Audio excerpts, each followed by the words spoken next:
Assalamualaikum warahmatullahi wabarakatuh. Di video ini saya akan membahas cara mendownload aplikasi Dev C++. Oke, langsung aja kita praktekkan. Kita buka Google Chrome-nya. Kemudian kita ketikkan Dev C++ files. Nah, kemudian pilih yang ini. Kemudian klik setup release, kemudian pilih yang versi 4.92. Oke, tinggal kita tunggu karena akan otomatis terdownload. Kita tunggu sampai selesai proses downloadnya. Oke, jika sudah selesai silahkan diklik. Kita mulai menginstal aplikasinya. Jika ada notifikasi untuk memilih yes atau no, maka pilih yes, kemudian tunggu prosesnya sampai selesai.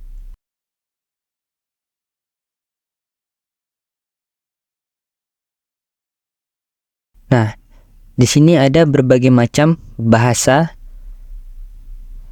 jadi jangan sampai memilih bahasa Ukraina ya, Гаразд, все одно дякую. karena agak repot nanti kalian.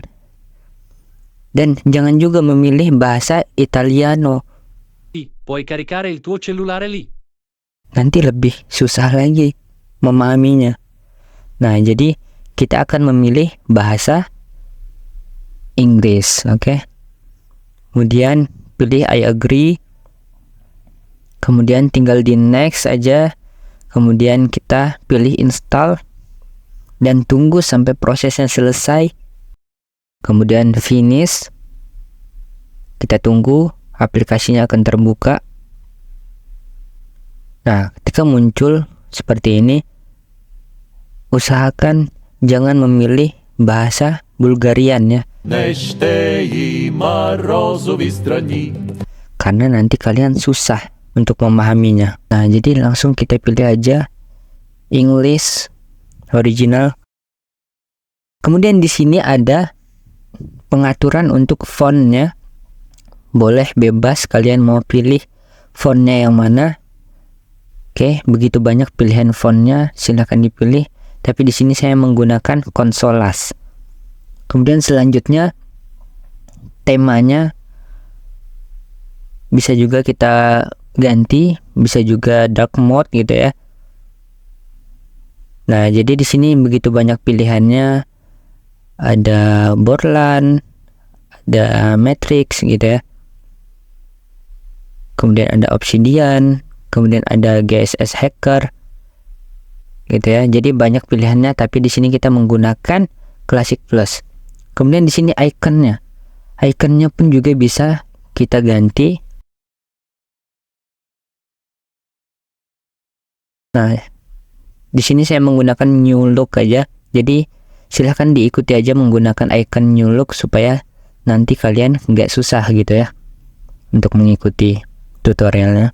Oke, kemudian ketika sudah masuk ke aplikasinya, silahkan klik file, kemudian pilih new, kemudian pilih source file.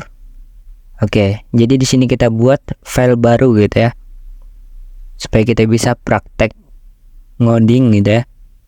Nah, atau bisa juga dengan klik CTRL plus N gitu ya, gitu. Oke, maka akan otomatis membuat file baru.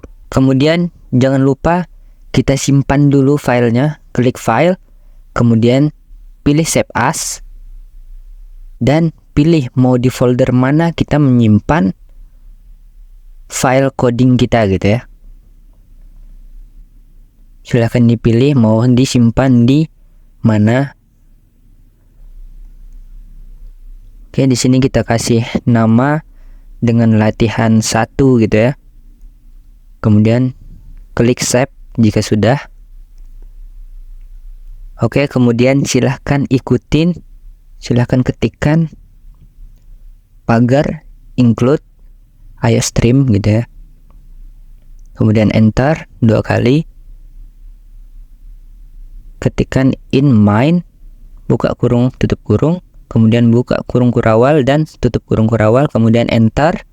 Kita ketikkan std titik 2 cout, kemudian kita buat operator insersinya, kemudian petik 2, kita ketikkan halo semuanya gitu ya, kemudian jangan lupa titik koma, kemudian kita enter, ketikkan return 0 titik koma gitu. Oke, di sini jika kalian ingin mengganti temanya gitu ya, kayaknya pengennya ini ganti tema gitu, pilih tools ya, klik tools, kemudian kalian pilih editor option, pilih bagian colors, kemudian pilih di bagian select theme gitu ya. Nah, di sini kalian bisa ubah temanya lagi gitu ya, pilih yang twilight untuk background hitam gitu kan. Nah, jika sudah, bisa kalian klik OK dan sudah berubah gitu ya temanya. Nah, untuk mengganti warnanya ini, kalian bisa klik tools lagi, kemudian editor option, kemudian kalian pilih di bawah sini. Oke, pilih di bagian colornya, bisa kalian ubah. Misalkan di sini menggunakan warna merah marun, kemudian klik OK dan berhasil kita ubah gitu ya. Oke, kemudian kita bisa coba run dan compile dulu untuk menampilkan ke dalam konsol gitu ya. Silahkan klik icon yang ini, icon kotak kecil ini ya, yang warna-warni, dan ada tulisannya juga compile and run gitu ya. Nah, maka akan muncul tulisan halo semuanya tadi ke dalam konsol kita ya. Oke, kalau gitu kita bahas dulu apa itu compiler. Jadi compiler dalam pemrograman adalah seperti mesin penerjemah yang menerjemahkan kode yang kita tulis dalam bahasa pemrograman manusia ke bahasa yang bisa dimengerti oleh komputer. Oke? Paham ya sampai situ? Nah, jadi compiler ini mirip dengan seorang penerjemah gitu ya, yang menerjemahkan dari satu bahasa manusia ke bahasa lainnya gitu. Ibaratkan kayak ketika kita mau ngomong sama orang Korea gitu ya, orang Jepang, nah ada penerjemahnya gitu.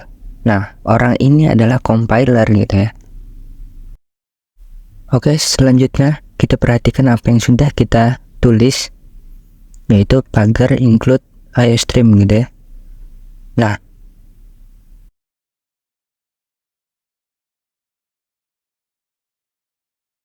jadi ini adalah sebuah perintah dalam bahasa C++ yang memberitahu compiler tadi untuk memasukkan file header IOStream ke dalam program kita. Jadi semua yang ada di file IOStream itu panggil semuanya, taruh ke dalam sini. Jadi ibaratnya kayak gitu. File header ini isinya untuk memfasilitasi input dan output kita gitu. Seperti ini ya, seperti std.2.2 cout gitu ya, untuk mencetak ke konsol atau ke layar kita gitu ya. Nah, jadi IOStream itu singkatan dari input, output, stream gitu ya. Jadi apa itu stream? Aliran gitu ya. Jadi mengalirkan input dan outputnya gitu ya. Oke, mungkin kita coba jelaskan menggunakan analogi ya. Bayangkan ketika kalian sedang ingin menulis sebuah surat gitu ya, dan tentunya menggunakan alat tulis seperti pulpen dan kertas. Nah, pulpen dan kertas ini tapi ada di dalam tas kalian. Sebelum kalian bisa menggunakan alat tulis ini, kalian harus membuka tas dan mengeluarkan alat-alatnya, pulpen dan kertas tadi ya. Tanpa alat-alat ini, kalian tidak bisa menulis gitu ya. Nah, jadi perintah pagar include IOStream ini fungsinya untuk membuka tas dan mengeluarkan alat-alat tulis yang diperlukan untuk membuat surat tadi gitu ya. Nah, kemudian pulpen dan kertas ini ibaratkan kayak std.2 tadi gitu. Jadi std itu ibaratkan adalah alat tulisnya gitu. Oke, paham ya analoginya ya. Jadi include iostream ini kita gunakan untuk supaya std ini bisa digunakan untuk kita menulis sebuah program gitu ya. Nah, jadi kalau misalkan dihapus, maka kita tidak bisa menggunakan std-nya tadi. Nah, jadi std.2.2 cout ini berasal dari file header iostream ini gitu ya. Oke, kemudian kita bahas apa itu std. std ini singkatan dari standard gitu ya, merupakan sebuah namespace gitu ya, atau ruang nama yang berisi kumpulan fungsi, kelas, dan objek standar dalam bahasa C++. Nah, sedangkan cout ini singkatan dari console out. Jadi cout ini salah satu fungsi yang berada di dalam namespace std, di dalam ruang nama std yang digunakan untuk menampilkan hasil output ke layar atau ke konsol kita gitu ya, paham ya. Nah, main ini adalah sebuah function atau fungsi gitu ya, yang bernama main, dan wajib ada gitu ya, dan wajib ada satu-satunya yang bernama main gitu ya, nggak boleh ada duplikatnya gitu. Kemudian in main ini seperti pintu utama gitu ya dalam program kita, seperti pintu utama. Ibaratkan aplikasi ini adalah sebuah rumah. Nah, dia perlu pintu utama untuk masuk. Begitu kita masuk, baru kita bisa melakukan berbagai macam aktivitas di dalamnya gitu ya. Nah, jadi in main ini yang akan dijalankan duluan gitu di dalam program kita. Jadi in main ini adalah titik awal eksekusinya gitu ya, yang paling awal dijalankan oleh program kita. Nah, selanjutnya kita akan bahas mengenai int ini ya, atau integer. Nah, integer ini adalah sebuah tipe data ya di dalam bahasa C++.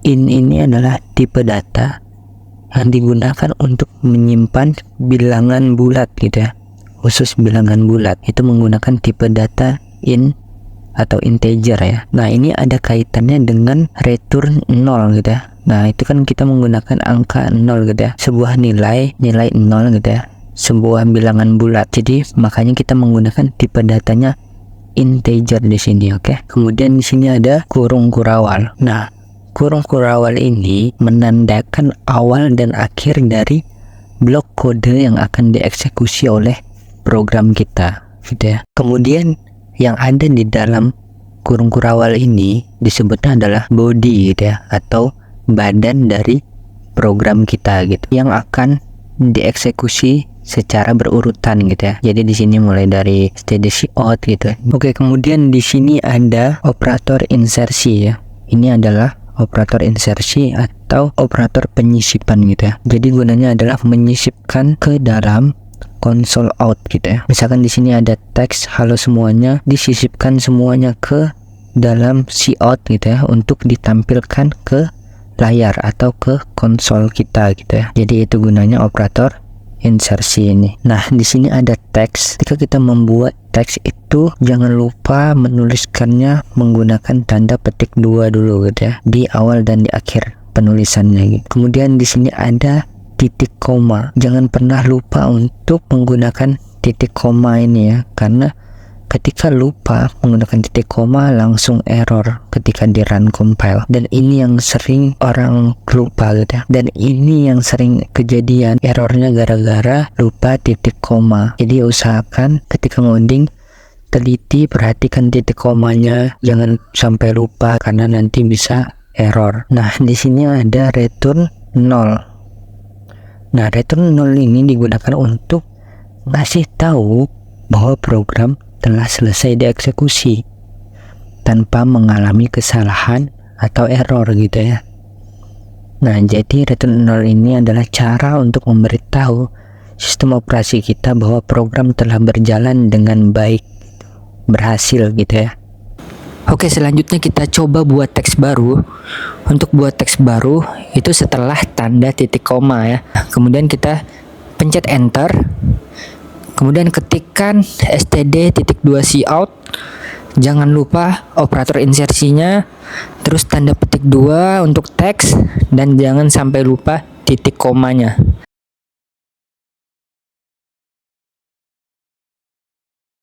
Kita coba compile run. Nah, hasil outputnya tulisannya menjadi mepet.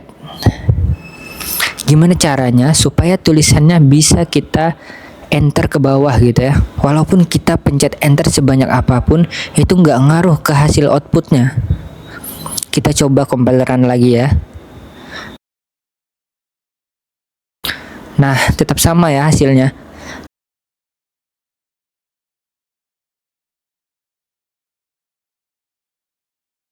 Jadi caranya itu ketik dulu operator insersinya, kemudian ketikkan std.2 ndl gitu ya, kemudian titik koma. Jadi ndl ini singkatan dari n-line. Nah, ndl ini digunakan untuk menambahkan karakter new line atau baris baru gitu ya ke outputnya. Jadi NDL bisa untuk menutup baris yang sedang berjalan dan membuat baris baru lagi gitu ya. Oke, di sini kita coba compile run lagi. Berhasil ya, tulisannya jadi turun ke baris yang bawah. Oke, mungkin cukup sampai di sini dulu. Nanti kita lanjutkan lagi latihan berikutnya. Wassalamualaikum warahmatullahi wabarakatuh.